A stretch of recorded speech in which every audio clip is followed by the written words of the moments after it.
Bab 36. Hana menjadi sangat emosional. Dia berkata, Daniel, sepanjang hidupmu, kamu telah menderita dengan tenang dalam menghadapi penindasan. Hari ini, kamu akhirnya mengumpulkan keberanianmu untuk putrimu. Wajah jujur Daniel semuanya tersenyum. Ayah, ibu, yakinlah, kata Zeke tulus. Mulai sekarang, aku akan menjadi pilar keluarga kita. Bahkan jika tantangan terburuk menimpa kita, aku akan melindungi keluarga kita. Aku sudah bilang aku akan menjadikan Lacey orang terkaya di O'Hare City. Keluarga Hamilton. Mengapa kita harus memperhatikan mereka? Lacey berkata dengan marah, kau bagian dari keluarga mana? Aku belum menyetujuinya.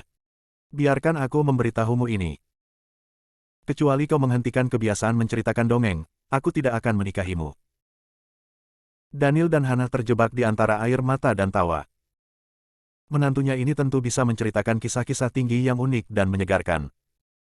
Bahkan sampai menjadi yang terkaya di kota O'Hare. Zeke tertawa tak berdaya. Ikatan terpenting antara dua orang tidak lain adalah iman. Lacey, ayah dan ibu, yakinlah. Saat Anda menerima saya sudah memutuskan untuk menyingkirkan semua rintangan dan mengangkat Anda tinggi di atas yang biasa. Sebuah Land Rover bergerak perlahan ke jembatan Sungai Winroot dan berhenti di sana. Sopirnya ternyata Darren Collins. Di kursi belakang ada De Viersome Foursome. Tentu saja, mereka dingin dan kaku. Melihat derasnya air di bawah jembatan, Darren Collins mulai meraung keras. Lebih dari sekali, dia berfantasi tentang kematian tetapi sekarang benar-benar menghadapinya, dia menangis, merasa takut. Dia diliputi perasaan penyesalan.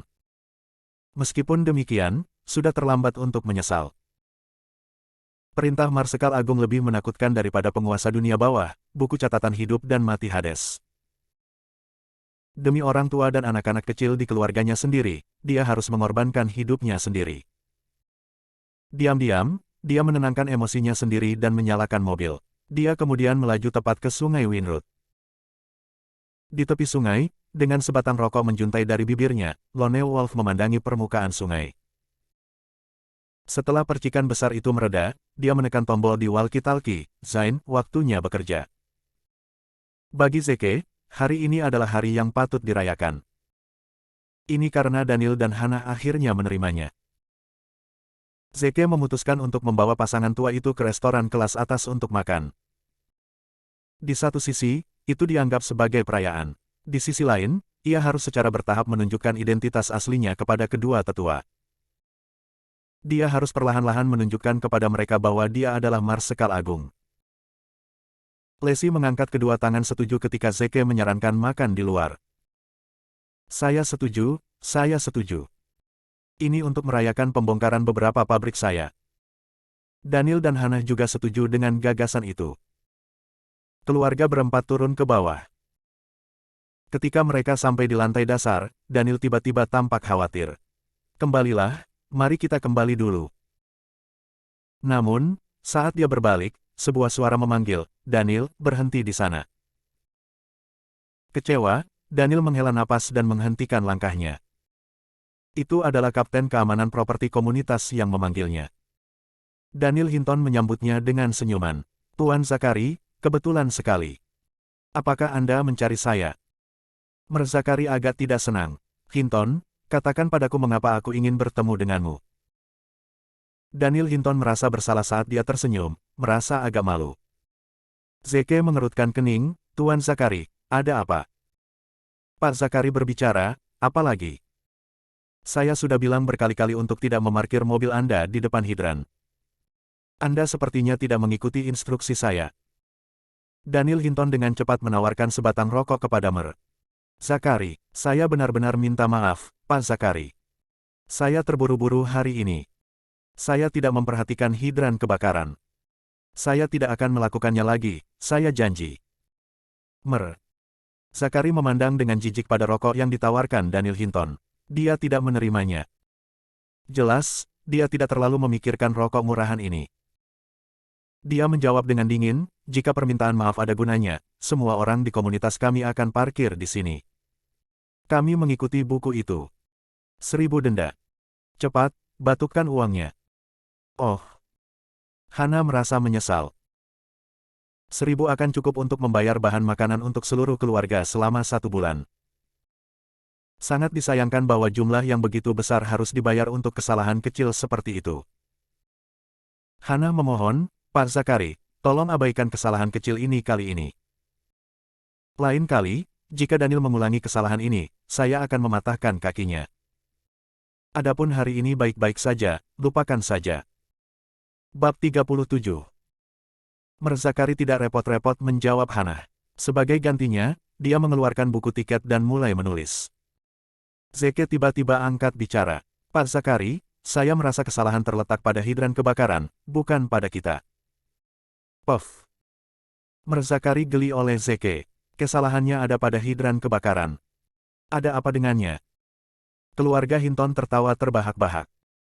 Kata-kata Zeke tidak masuk akal sama sekali.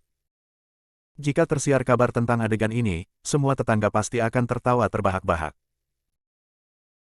Zeke dengan santai mengeluarkan 2 cerutu, memberikan masing-masing 1 untuk Daniel dan Zakari. Zakari tidak siap untuk menerima cerutu. Namun, ketika dia melihat sekilas label pada cerutu, matanya berbinar. Dia mengambilnya dengan hormat dan mempelajari labelnya dengan cermat. Zeke berkata, pemasangan hidran ini sangat tidak efisien.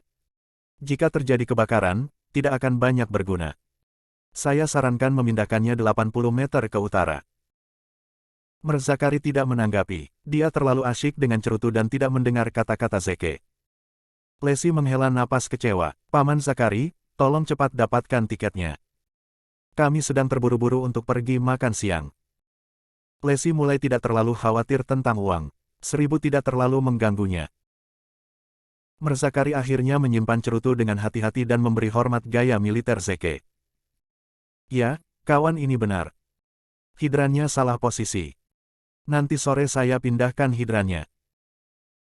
Ya, Old Hinton, setelah hidran dilepas, tempat ini akan kosong. Kamu bisa menggunakannya sebagai tempat parkir mobil pribadimu.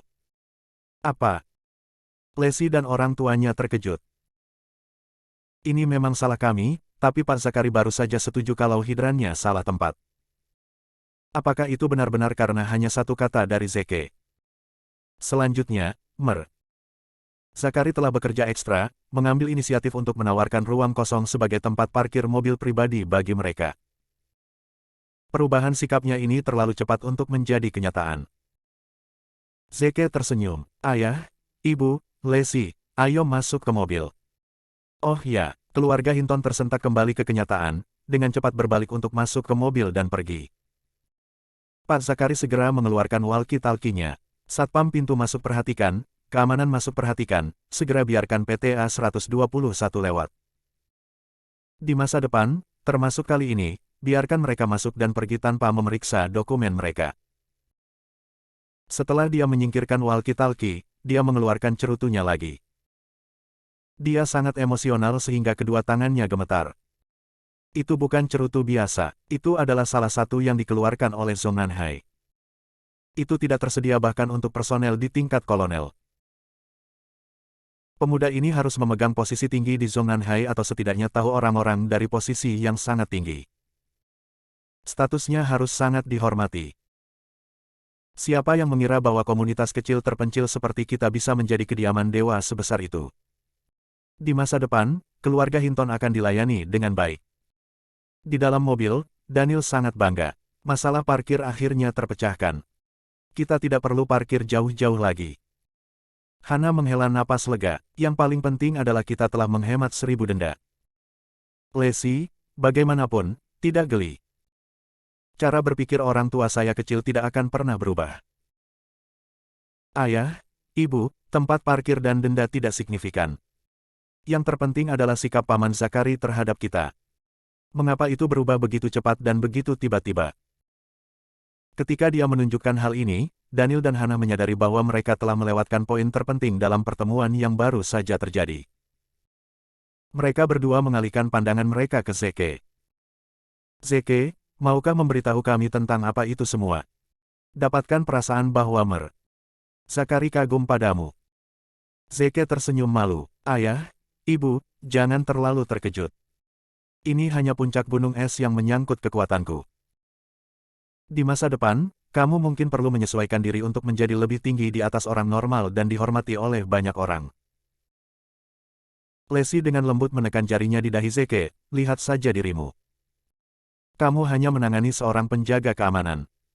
Tidak perlu membuat masalah besar seperti itu. Daniel dan Hana sama-sama tertawa. Itu benar, Merzakari hanya seorang penjaga keamanan, tidak ada yang perlu dikhawatirkan. Dengan sangat cepat, Zeke mengantar mereka ke Grand Millennium Hotel. Itu adalah hotel paling mewah di kota O'Hare, 1 bintang 5. Hana cemas ketika dia bertanya, Zeke, kamu tidak memberi kami hadiah di sini, kan? Kudengar satu kali makan di sini harganya setidaknya 100.000. Daniel menambahkan, saya juga mendengar bahwa hotel ini hanya melayani anggota. Menjadi kaya saja tidak cukup. Bahkan orang kaya tidak boleh masuk kecuali mereka anggota atau diundang oleh anggota. Lacey memegang tangan Zeke untuk mencegahnya turun dari mobil. Ayo pergi ke restoran lain. Ini bukan tempat untuk orang seperti kita.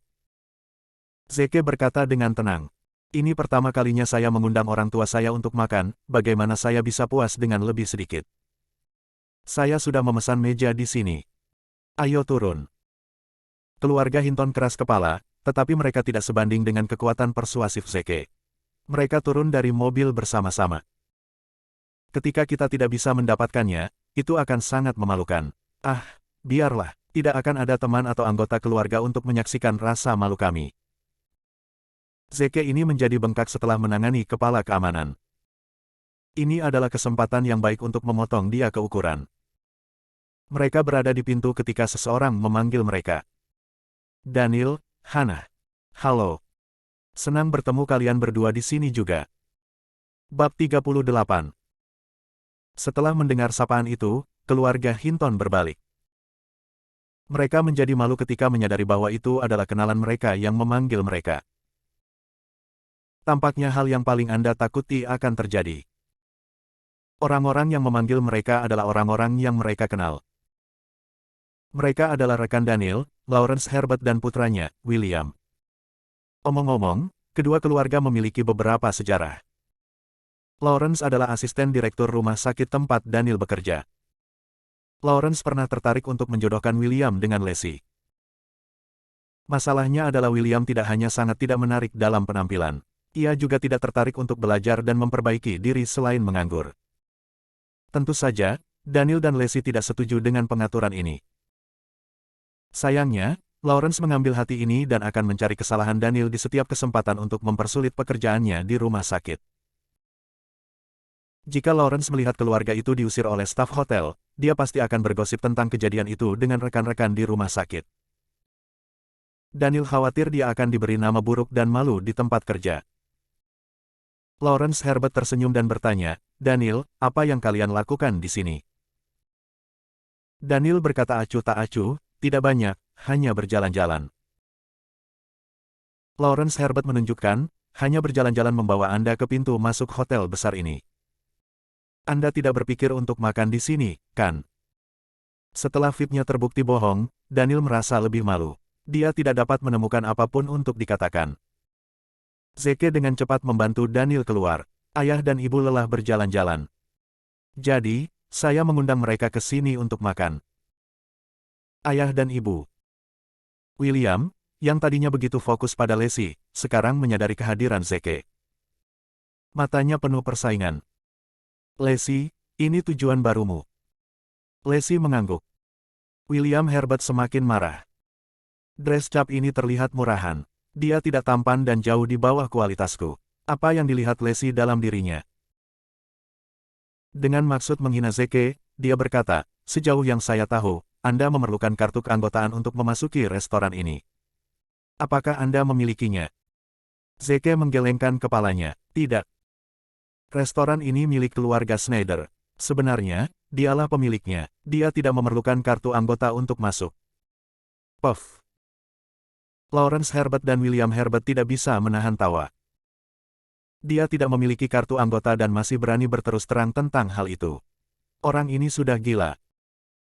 Lacey dan orang tuanya sangat malu sehingga mereka bahkan tidak berani mengangkat kepala. Daniel menepuk bahu Zeke dan berkata, aku belum lapar. Bagaimana kalau kita jalan-jalan ke sana? Namun, Zeke bersikeras, ayah, ibu, kita sudah di sini. Ayo selesaikan. Daniel adalah salib kecil, dia menatap Zeke dengan kesal. Orang ini benar-benar tidak mengikuti aturan.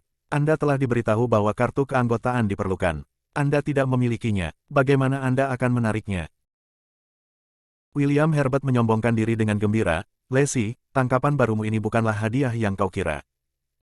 Dia jelas tidak bisa masuk ke restoran ini tapi masih ingin menggertak. Kenapa kau tidak membiarkan aku membawamu dan keluargamu masuk? Kalau begitu Anda dapat melihat seperti apa kelas sebenarnya. Lacey tampak terkejut. Apakah kamu punya kartu anggota? Status Lawrence Herbert di masyarakat tidak cukup untuk keanggotaan di hotel ini. Lawrence Herbert menjawab dengan bangga dalam suaranya, tidak perlu menjadi anggota untuk masuk. Kami tidak hanya masuk untuk makan hari ini. Kami akan diberikan perlakuan khusus sebagai tamu penting. William mulai tidak sabar. Lacey, jangan berlama-lama, ikut saja denganku. Lacey menolak undangannya dengan dingin. Tidak, aku akan tinggal dengan suamiku. William mendengus, Huff, kamu sangat kasar. Tidakkah kamu ingin tahu mengapa aku di sini hari ini? Saya memiliki kencan buta dengan putri pemilik hotel. Kualitas gadis ini berkali-kali lebih baik daripada milikmu, namun saya bersedia memberi Anda kesempatan sekarang. Ini kehormatan Anda. Jika Anda tidak menghargai tawaran saya, tunggu saja. Anda akan menyesalinya. Tanpa basa-basi lagi, ayah dan anak itu berjalan menuju pintu masuk. Seorang pelayan cantik bertanya dengan hormat, Tuan, apakah Anda memiliki kartu anggota? Lawrence berkata, saya Lawrence Herbert. Majikan Anda punya janji dengan saya. Saya dokternya. Pelayan cantik itu membungkuk sedikit, Tuan Herbert, silakan ikut saya. Ketika keduanya masuk, William Herbert secara provokatif mengacungkan jari tengahnya ke arah keluarga Lacey. Daniel merasa sedikit malu. Lupakan, ayo pergi. Namun demikian, Zeke tersenyum. Ayah, ibu, kami telah dihina. Bagaimana kami bisa pergi tanpa terlebih dahulu menunjukkan nilai kami? Dengan itu, dia berjalan langsung ke pintu masuk. Pelayan cantik itu menemuinya di pintu masuk, Tuan, apakah Anda punya kartu anggota?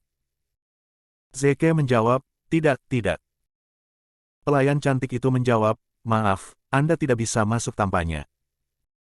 Keluarga Lacey semakin malu. Itu benar. Tapi aku Zeke. Hah? Setelah mendengar nama itu, keempat pelayan cantik itu tercengang. Bab 39.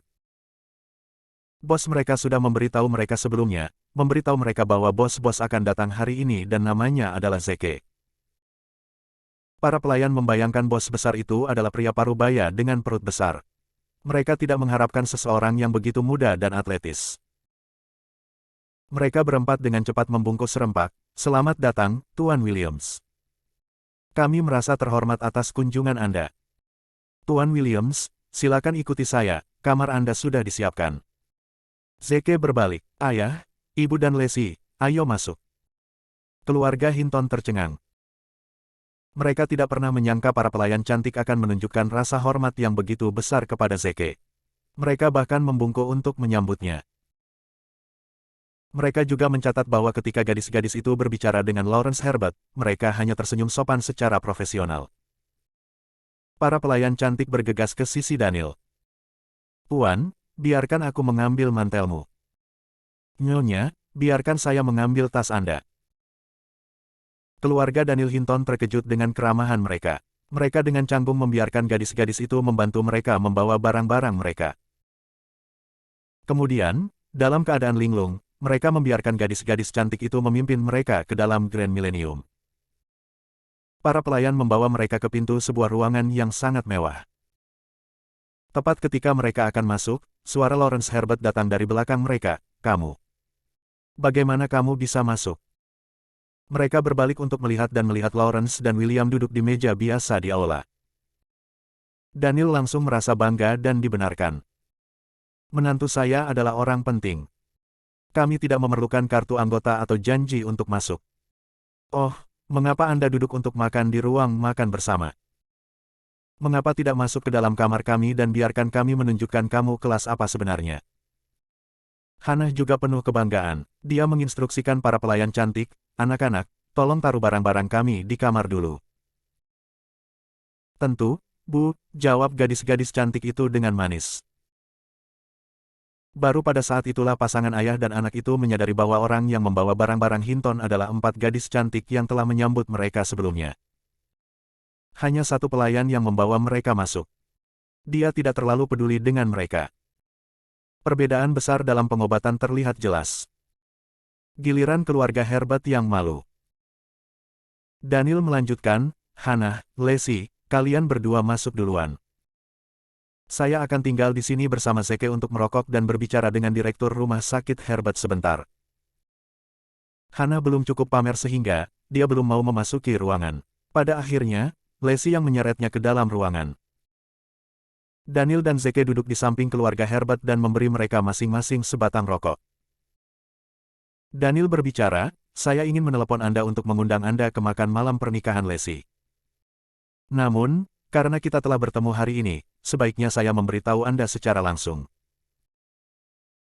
Hati William penuh dengan kecemburuan ketika dia berbicara, Paman Hinton, bagaimana Anda bisa memutuskan dengan tergesa-gesa tentang pernikahan?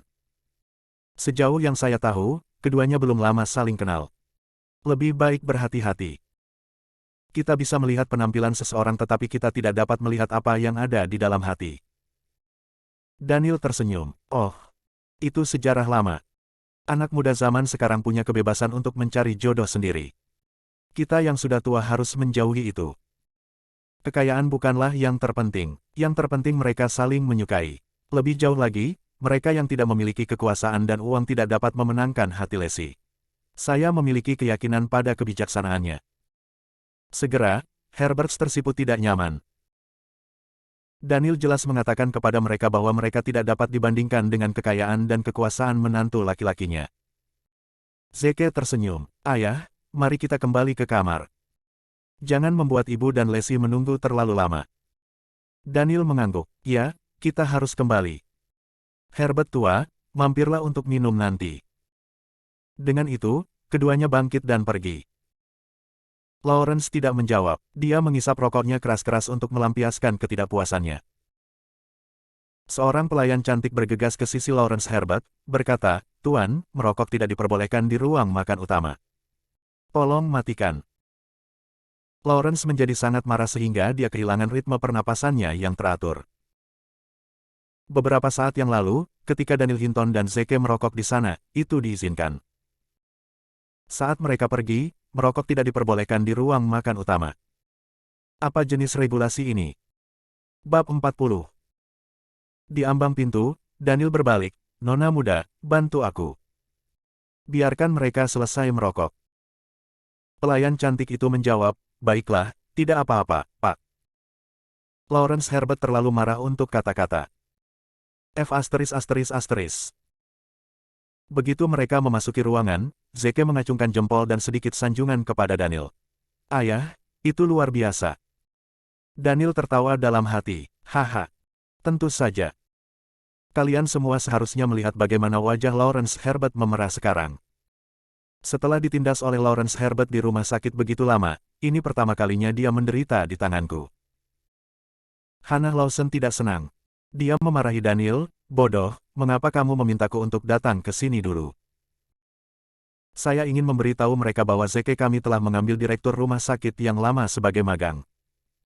Bahkan direktur Biro Industri dan Perdagangan harus menunjukkan rasa hormat.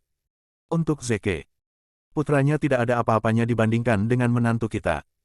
Dia bahkan tidak cocok untuk menjilat sepatu Zeke. Zeke merasa di puncak dunia. Duduk di dekatnya, Lacey merasa tak bisa berkata-kata dan tak berdaya. Sejujurnya, dia tidak setuju dengan cara orang tuanya menangani situasi ini. Namun, cara ternyata memang memuaskan. Hannah terus menggerutu sebentar sebelum dia mulai melihat menu. Setelah membaca beberapa halaman menu, Hannah menghela nafas. Makanan di hotel besar ini tidak mahal, beberapa hanya seharga $10 per piring. Lacey mengerutkan kening, benarkah? Bagaimana mungkin? Hana mengangkat menu. Coba lihat. Aku tidak akan berbohong padamu. Lesi meliriknya dan tiba-tiba tertawa. Bu, baca baik-baik, harganya ribuan. Hidangan ini harganya 10.000, bukan 10. Apa? Hana tidak bisa mempercayai matanya, 10.000 piring. Apakah piring ini terbuat dari emas? Daniel mengisap rokoknya keras-keras untuk menyembunyikan keterkejutannya. Nyonya tua tahu sedikit. Di sini, 10.000 hidangan dianggap normal. Hana memelototi Daniel, kamu berbicara seolah-olah kamu sendiri tidak terkejut. Lihat, puntung rokokmu akan membakar bibirmu. Ya ampun, Daniel dengan cepat meludahkan pantatnya. Ada lecet di bibirnya. Hana menghela nafas, hanya satu hidangan di sini hampir gaji Daniel selama 1 bulan. Zeke, kita benar-benar tidak mampu membelinya. Ayo pergi ke restoran lain. Zeke tersenyum. Ayah dan ibu, pesan saja sesukamu. Pengeluaran kita di sini gratis. Gratis. Seluruh keluarga Hinton menatap Zeke dengan kaget. Betapa tinggi statusnya agar layak mendapatkan hak istimewa seperti itu. Di ruang makan utama, Lawrence dan putranya sangat marah. Mereka telah benar-benar dipermalukan. Lawrence berkata dengan gigi terkatup, sialan. Bukankah itu Zeke mainan anak laki-laki untuk Lesi? Bagaimana dia bisa memiliki begitu banyak pengaruh? William menegur, ayah, kesampingkan itu untuk saat ini. Nanti, ketika Anda merawat Tuan Raynor, kami akan dihormati olehnya jika dia sembuh dan pulih. Ketika itu terjadi, kami dapat meminta Tuan Raynor untuk membatalkan keanggotaan Zeke dan mengemudi. Dia keluar. Penghinaan kami akan dibalaskan.